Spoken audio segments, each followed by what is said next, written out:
ابو ذر ایک جوڑا پہنے ہوئے تھے اور ان کا غلام بھی جوڑا پہنے ہوئے تھا۔ سبب دریافت کیا گیا تو کہنے لگے کہ میں نے ایک شخص یعنی غلام کو برا بھلا کہا تھا اور اس کی ماں کی غیرت دلائی یعنی گالی دی، تو رسول اللہ صلی اللہ علیہ وسلم نے یہ معلوم کر کے مجھ سے فرمایا، اے ابو ذر، تو نے اسے ماں کے نام سے غیرت دلائی ہے، بے شک تجھ میں ابھی کچھ زمانہ جاہلیت کا اثر باقی ہے۔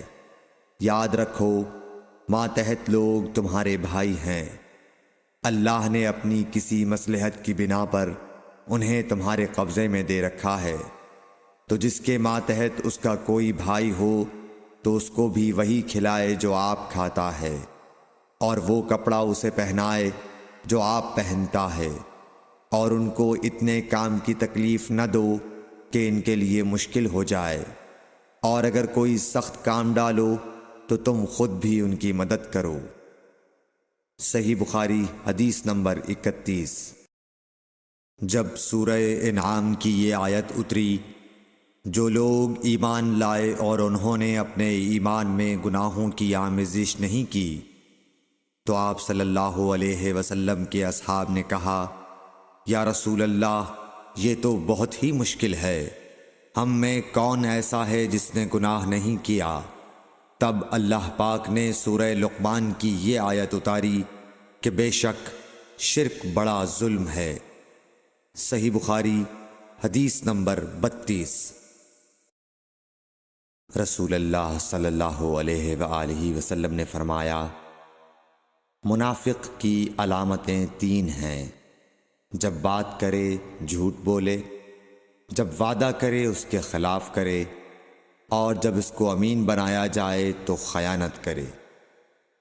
صحیح بخاری حدیث نمبر 33۔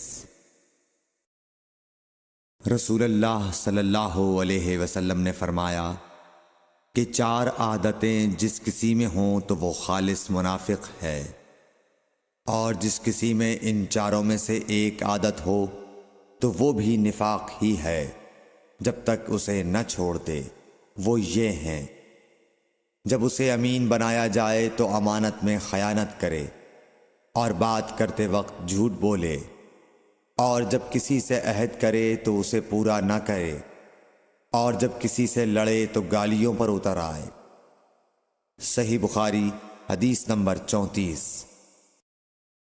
رسول اللہ صلی اللہ علیہ وسلم نے فرمایا، جو شخص شب قدر ایمان کے ساتھ محض ثواب آخرت کے لیے ذکر و عبادت میں گزارے، اس کے گزشتہ گناہ بخش دیے جاتے ہیں۔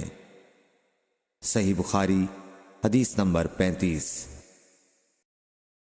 رسول اللہ صلی اللہ علیہ وسلم نے فرمایا، جو شخص اللہ کی راہ میں جہاد کے لیے نکلا، اللہ اس کا ضامن ہو گیا۔ اللہ تعالیٰ فرماتا ہے، اس کو میری ذات پر یقین اور میرے پیغمبروں کی تصدیق نے اس سرفروشی کے لیے گھر سے نکالا ہے۔ میں اس بات کا ضامن ہوں کہ یا تو اس کو واپس کر دوں ثواب اور مال غنیمت کے ساتھ، یا شہید ہونے کے بعد جنت میں داخل کر دوں۔ رسول اللہ صلی اللہ علیہ وسلم نے فرمایا، اور اگر میں اپنی امت پر اس کام کو دشوار نہ سمجھتا تو لشکر کا ساتھ نہ چھوڑتا، اور میری خواہش ہے کہ اللہ کی راہ میں مارا جاؤں، پھر زندہ کیا جاؤں، پھر مارا جاؤں، پھر زندہ کیا جاؤں، پھر مارا جاؤں۔ صحیح بخاری حدیث نمبر 36۔ حضرت صلی اللہ علیہ وسلم نے فرمایا، جو کوئی رمضان میں راتوں کو ایمان رکھ کر اور ثواب کے لیے عبادت کرے، اس کے اگلے گناہ بخش دیے جاتے ہیں۔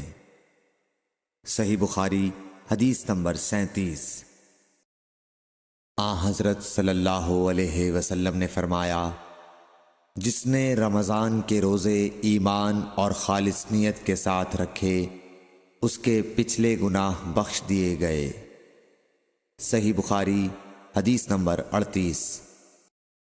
حضرت صلی اللہ علیہ وسلم نے فرمایا، بے شک دین آسان ہے، اور جو شخص دین میں سختی اختیار کرے گا تو دین اس پر غالب آ جائے گا اور اس کی سختی نہ چل سکے گی۔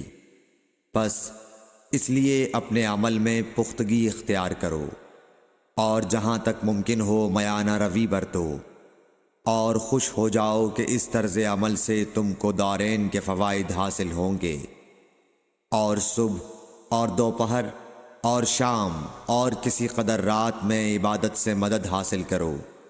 نماز 5 وقتہ بھی مراد ہو سکتی ہے کہ پابندی سے ادا کرو۔ صحیح بخاری حدیث نمبر 39۔ رسول اللہ صلی اللہ علیہ وسلم جب مدینہ تشریف لائے تو پہلے اپنی نانہال اترے جو انصار تھے، اور وہاں آپ نے 16 یا 17 ماہ بیت المقدس کی طرف منہ کر کے نماز پڑھی، اور آپ کی خواہش تھی کہ آپ کا قبلہ بیت اللہ کی طرف ہو۔ جب بیت اللہ کی طرف نماز پڑھنے کا حکم ہو گیا تو سب سے پہلی نماز جو آپ نے بیت اللہ کی طرف پڑھی عصر کی نماز تھی۔ وہاں آپ صلی اللہ علیہ وسلم کے ساتھ لوگوں نے بھی نماز پڑھی۔ پھر آپ کے ساتھ نماز پڑھنے والوں سے ایک آدمی نکلا اور اس کا مسجد بنی حارثہ کی طرف گزر ہوا تو وہ لوگ رکوع میں تھے۔ وہ بولا کہ میں اللہ کی گواہی دیتا ہوں کہ میں نے رسول اللہ صلی اللہ علیہ وسلم کے ساتھ مکے کی طرف منہ کر کے نماز پڑھی ہے۔ یہ سن کر وہ لوگ اسی حال میں بیت اللہ کی طرف گھوم گئے، اور جب رسول اللہ صلی اللہ علیہ وسلم بیت المقدس کی طرف منہ کر کے نماز پڑھا کرتے تھے، یہودی اور عیسائی خوش ہوتے تھے، مگر جب آپ نے بیت اللہ کی طرف منہ پھیر لیا تو انہیں یہ امر ناگوار ہوا۔ زہیر ایک راوی کہتے ہیں کہ ہم سے ابو اسحاق نے برا سے یہ حدیث بھی نقل کی ہے کہ قبلہ کی تبدیلی سے پہلے کچھ مسلمان انتقال کر چکے تھے، تو ہمیں یہ معلوم نہ ہو سکا کہ ان کی نمازوں کے بارے میں کیا کہیں۔ تب اللہ نے یہ آیت نازل کی، وَمَا كَانَ اللَّهُ لِيُضِيعَ إِيمَانَكُمْ، سورہ بقرہ آیت نمبر 143۔ صحیح بخاری حدیث نمبر 40۔ حضور اکرم